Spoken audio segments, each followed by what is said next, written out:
Povíme vám teď v nejedné větě, co se dělo za rok doma i ve světě. Konalo se jakési mistrovství v Brazílii. Naši fotbalisti tak daleko asi netrefili.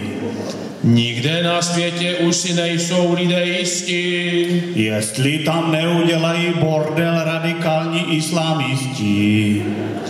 Sportovec Putin dostal v studené Moskvě Rymu, tak si vzal pod křídla kousek teplého Krymu.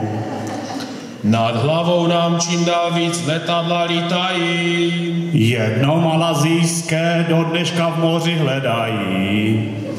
Jinak v tom světě všechno při starém, zbytek spolu dořešíme večer za barem.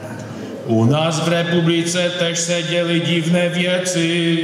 Doháníme Německo jak závodní šneci. Některým zprávám uvěřit je pořádná fuška. Nejlepší kuchař je prý Láďa Hruška. I ženklavští zedníci mluví jak slušní doktoři. Ve srovnání s tím, jak k nám prezident Zlán hovoří. Někdy ho též těžká nemoc postihne. Pak se ani při chůzi futram nevyhne. Kdo máš malý důchod, tak si na vládu napiš. Bo lakomého Kalouska vystřídal lakomý Babiš. V republice se žádný pruser nikoho netýká. Když takto svalíme na Krejčíře nebo Retika, tak už jsme u nás v domovské ženklavě. Se všema problémama se vyrovnáme hravě. Neboť u nás v ženklavě už nejsou žádné boje. Zvolili jsme si nové zastupitelstvo svoje. Nečekejte ale žádné obrovské změny. Jenom 2 židle byly vyměněny. Na vrakovišti u Milana furt se daří. Všechny má na háku a chytře se tváří. Konkurenci dělá všem jak ryba v řece. V Kopřivnici na vrakovišti podražili přece. U Pavlu se podnikaním mají všichni blaze. Autobusu tam stojí jak na Florenci v Praze. Jirka Karasek dělá krásné ohňostroje. A když nestřílí, rype se v kupce hnoje. Burdovo stavení prošlo rekonstrukci celé.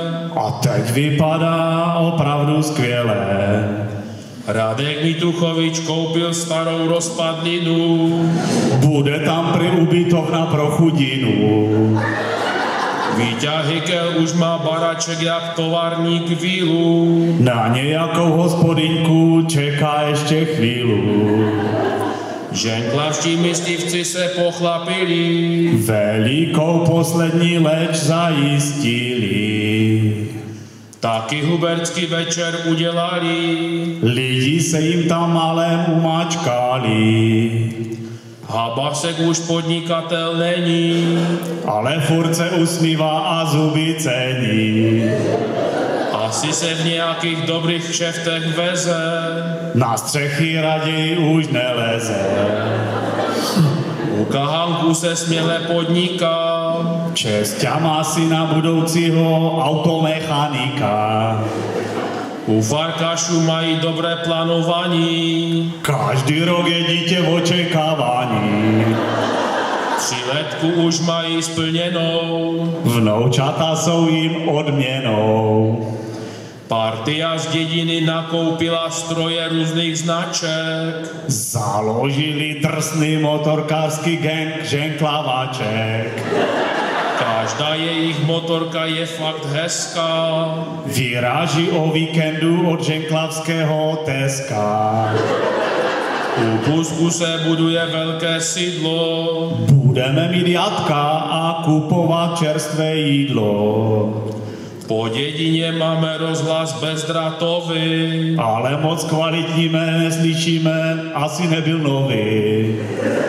Láďa Parma se odstěhoval do Moskova. Chodí to domů jenom zkontrolovat. Podívat se na Ryšu, jak si tam sám žije. S Frantíkem v hospodě pokecá popije.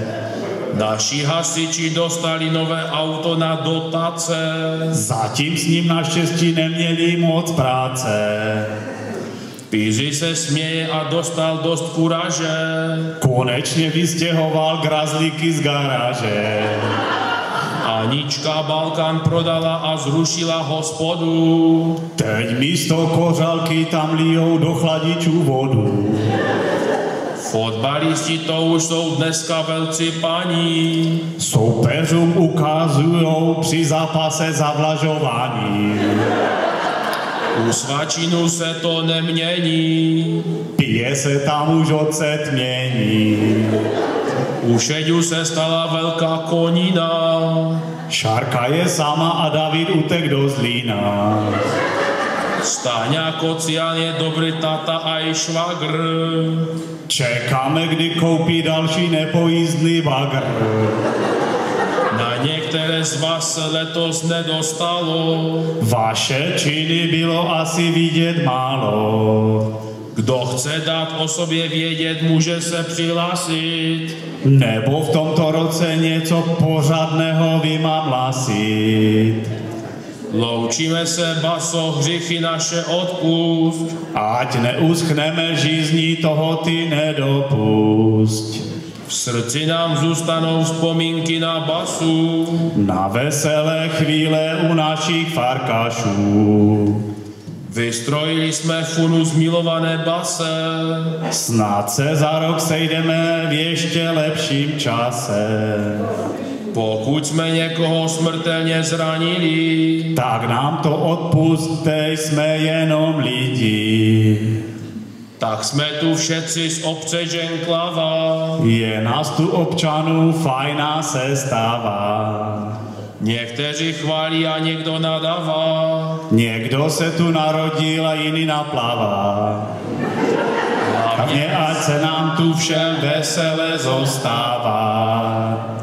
V krku nám vyschlo, jsme jak na poušti kvítí. Všichni funebráci jdem si dát něco k pití.